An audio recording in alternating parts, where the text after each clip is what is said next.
Tinubu doesn't need Christian votes to be present. He has thrown the gauntlet. Babachir Lawal. Babachir David Lawal, former secretary to the government of the Federation, has described the decision by the APC and its standard bearer, Asiwaju Ahmed Tinubu, to field a Muslim ticket for the 2023 presidential election as an existential threat to Christians in northern Nigeria.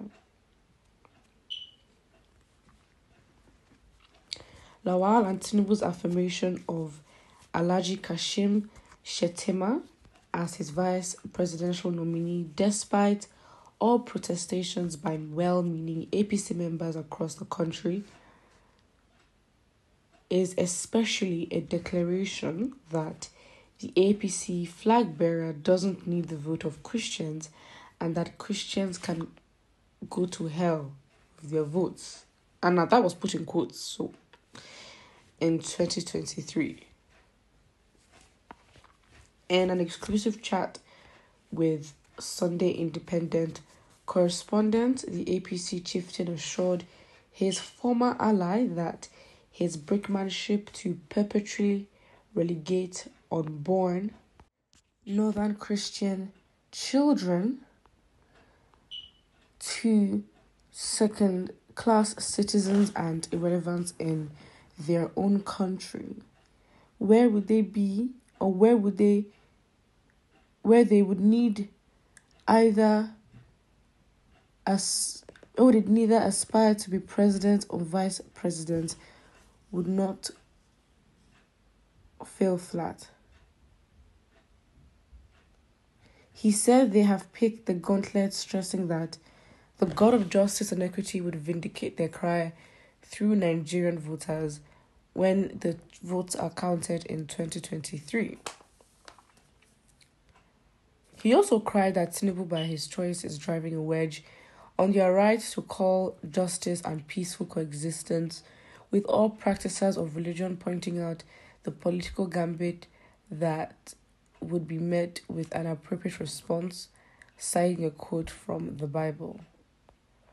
I did say it, those the gods want to destroy, they first make mad. Tinubu has thrown down the gauntlet. He has submitted Alhaji Kashim Shettima as his nominee. He has stood by his affirmation that he only requires Muslim votes to be president. For all he cares, Christians can go to hell with their vote. This is his position, and he has a right to do it. I concede to him. Okay, well, I think he has his right. In fact, he has the right to choose whoever he wants to choose. And first of all, trying to tackle the problem of division and how we're so divided, that the religion that we practice, that literally, if we're going to be honest, Islam and Christianity both preach peace. Like, these... And it's like, given how religious we are in the country, it's just so chaotic. It's like, is it just the titles? Because then it goes down to the people. Why should, a Muslim ticket mean that there should be division with Muslims and Christians? So it's now Muslims and Christians are trying to look... Because I think the same problem with the tribalism and also zoning of, regional presidency and having it's my turn to be in office, that same idea is had with religion, and it shouldn't be like that. And I think obviously it also goes back to the time when Osinbajo, being part of our CCG, being Christian, for a lot of people that was a good green flag, which it's okay, but there was so much heavy dependence on the fact that he was a pastor for him to make change. I mean, yes, it's expected, but he's a pastor in government. Come on. So with everything that's going on, I think as much as I want to, put the responsibility on individuals to change their mindset, I think as a leader, what you should try to do is not try to emphasize our differences, you have to bring it together. And I think, given that the present administration has done a fantastic job in deepening the amount of division and hatred that regions have for one another, they've set that standard, and then a Muslim ticket is just perfect given what their predecessors have laid out for them to copy. So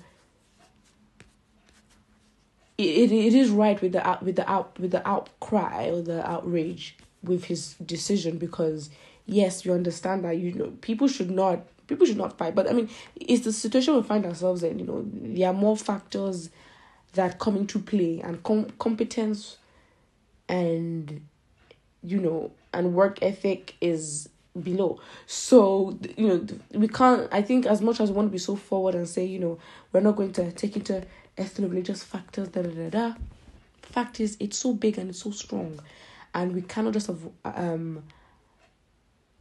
afford to neglect and pretend it's not there because we want to be progressive. Doesn't make sense. If anything, you actually tackle your problem and address what the problem is. And if you're going to address how much division there is, what you should be doing is trying to unite, not do this. So again, a lot of people are very upset because, again, this, it determines that APC will not win. And I think for people who have pledged their allegiances to the party, are so desperate to see the party still in power, that's what's affecting. Because really and truly, when it comes to things like this, if somebody is not giving you what you want, or if in this case a political party, you don't owe them anything. You can literally move on to a next party who aligns with more of your views. It is not a must that you must stay with one political party. You don't owe them anything. In fact, the relationship is not a... Yes, you work together, the government and the people work together. The political party is basically meant... The political party is meant to be comprised of by the people themselves, not necessarily elites. That's a different conversation. But in that regard, the relationship with political parties or the government and people is the fact that the people have the power. It's not a equal power kind of, fair relationship. No, if it comes down to it, it's an employment recruitment process. The people are the boss. The political parties and candidates are employees or potential employees, and they've got to go through the recruitment process made by the people, not the other way around. But what do you think? And don't forget to like and subscribe.